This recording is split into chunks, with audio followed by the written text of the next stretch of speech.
दिवाळी हा एक प्रमुख हिंदू सण असून त्याची सुरुवात वसुबारसाच्या सणाने होते. यंदा 9 नोव्हेंबर रोजी वसुबारस हा सण साजरा केला जाणार आहे. त्याच्यानंतर धनत्रयोदशी, त्याच्यानंतर नरक चतुर्दशी म्हणजे लक्ष्मीपूजन, त्याच्यानंतर बलिप्रतिपदा म्हणजे पाडवा आणि भाऊबीज अशा पद्धतीने हा सण साजरा केला जातो. नमस्कार, मी वैशाली. माझ्या चॅनलवरती तुम्हा सर्वांचे अगदी मनपूर्वक स्वागत आहे. आज मी तुम्हाला वसुबारस या सणाची अगदी साध्या सोप्या पद्धतीने पूजा कशी करायची हे दाखवणार आहे. आणि तुमच्याकडे जर गाय वासरूची मूर्ती नसेल तर तुम्ही पूजा कशी करायची आहे आणि ही पूजा कधी करायची आहे, नैवेद्यामध्ये तुम्हाला कोणता पदार्थ ठेवायचा आहे आणि कोणता पदार्थ ठेवायचा नाही, याबद्दल तुम्हाला संपूर्ण माहिती सांगणार आहे. माझ्या चॅनलवरती नवीन असाल तर चॅनलला सबस्क्राईब करायला विसरू नका. माझ्या चॅनलवरती तुम्हाला हिंदू सणांची माहिती, त्यांची पूजाविधी, मंत्र, स्तोत्र, आरत्या पाहता येतील. चला तर मग आपण व्हिडिओला सुरुवात करूया. महाराष्ट्रात प्रत्येक सण साजरा केला जातो. त्याचीच एक प्रचिती म्हणजे दिवाळी सणाचा पहिला दिवस वसुबारस. महाराष्ट्रात वसुबारस या दिवसापासून दिवाळीला खरी सुरुवात होते. महाराष्ट्रात दिवाळी साजरी करण्याची प्रथा पूर्वीपासून चालत आलेली आहे. महाराष्ट्र हे एक शेतीप्रधान राज्य आहे. तसेच गायी, गुरे, जनावरे यांनाही प्रत्येक घरात महत्त्वाचे स्थान आहे. गायी तसेच इतर जनावरांबद्दल कृतज्ञता दाखवण्याचा दिवस म्हणजे वसुबारस, म्हणजेच दिवाळी सुरू होण्याचा पहिला दिवस म्हणजे वसुबारस. वसुबारस हा दिवस कृतज्ञता दिवस म्हणून अश्विन महिन्यातील कृष्ण द्वादशीस साजरा केला जातो.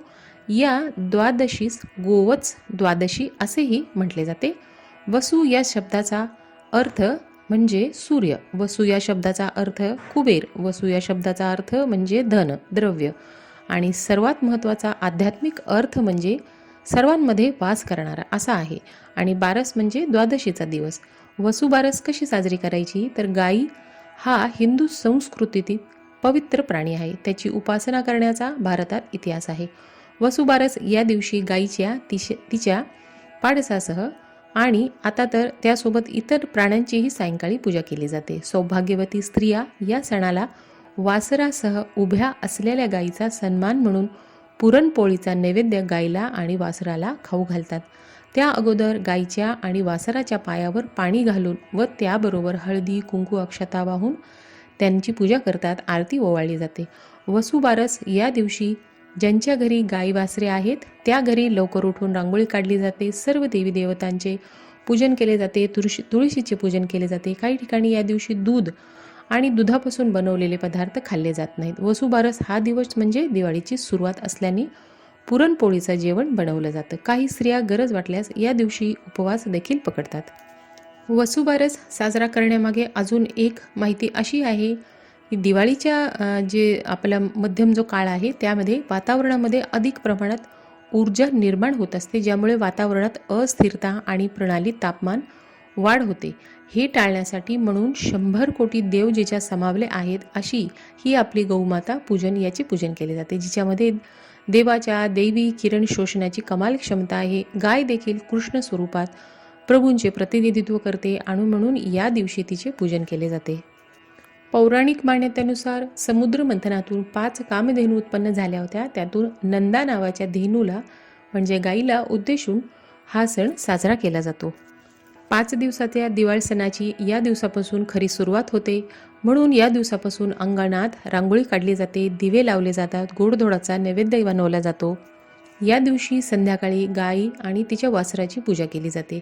गाईला पाटावरती ठेवून तुमच्याकडे गाय वासरूची मूर्ती असेल तर तुम्ही नक्कीच तिची पूजा या दिवशी करायची आहे. तर आता तुम्हाला मी सांगते की पूजा कधी करायची आहे. तर पूजा आपल्याला संध्याकाळी दिवे लावण्याच्या वेळी करायची आहे.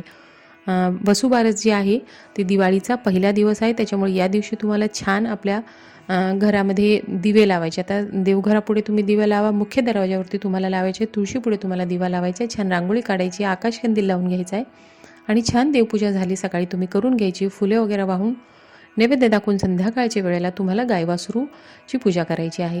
छान तुम्हाला अभिषेक घालून घ्यायचा आहे. तुमची मूर्ती अभिषेक घालण्यासारखी नाही तर पुसून घ्या आणि तिच्या पायावरती थोडे पाणी घालून पुसून तुम्हाला मांडणी करून घ्यायची. हळदी, कुंकू, अक्षता, फुलं वाहून तुम्हाला गाय वासरूची पूजा करून घ्यायची. आता कृष्ण इथे मांडायचा का तर कृष्ण जे आहेत तुम्हाला माहितीच आहे की कृष्ण आणि गाय वासरांचा संबंध किती जवळचा आहे.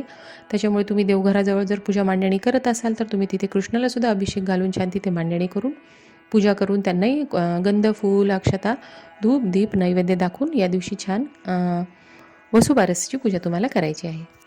काही ठिकाणी स्त्रिया दिवसभर उपवास करतात. या दिवशी गहू, मूग खात नाहीत. स्त्रिया बाजरीची भाकरी आणि गवारीची शेंगाची भाजी खाऊन उपवास सोडतात.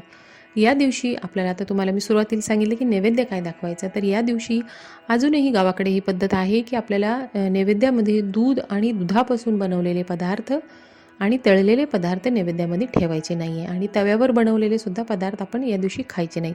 बरीच ठिकाणी हे अजूनही या गोष्टींचे पालन केले जाते. तर तुम्हाला दूध आणि दुधापासून बनवलेले पदार्थाचा नैवेद्य नाही दाखवायचा आहे. तुम्ही गोड पदार्थ काही बनवलेला असाल बिना तळलेला, किंवा तुम्ही खडी साखरसुद्धा नैवेद्य म्हणून ठेवू शकता. तर आपल्याला दूध देऊन आपले पोषण करणाऱ्या या प्राण्यांप्रती कृतज्ञता म्हणून हा दिवस साजरा केला जातो. आपल्या मुलाबाळांना चांगले आरोग्य मिळावे आणि सुख लाभावे म्हणून या दिवशी गाय वासरूची पूजा केली जाते. वसुबारस हा सण ग्रामीण भागामध्ये मोठ्या प्रमाणात साजरा केला जातो, कारण त्यांच्यासाठी गाय हा प्राणी त्यांच्या उत्पन्नाचे एक प्राथमिक स्रोत आहे. त्याचबरोबर असेही मानतात की या दिवशी देवी लक्ष्मी, जी संपत्तीची देवी म्हणून ओळखली जाते, ती गायीचे रूप धारण करते. म्हणून लोक देवी लक्ष्मीचे आशीर्वाद घेण्यासाठी गायीची पूजा करतात.